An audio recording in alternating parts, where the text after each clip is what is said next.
Morning mga boss, dumating na pala yung order natin na brine strip egg. Nag-try tayo. Subukan ko lang first time ko bumili nito 20 grams. Tapos ito yung wala tayong aerator. Ganyan lang ginawa natin.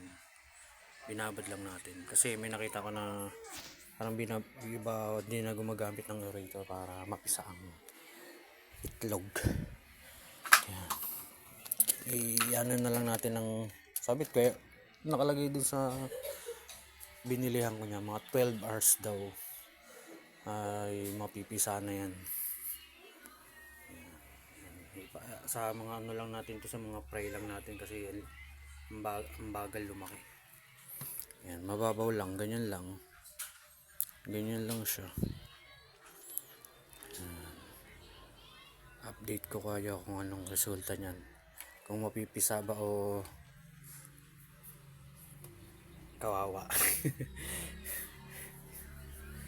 Yan lang tayo, tapos ginawa lang natin yan. Bilis lang yan.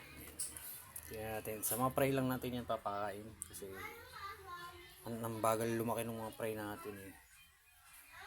Sa mga adult is yung ano na lang, pellet yung pagkain talaga nila to. Kaya yun mga boss, dito muna tayo.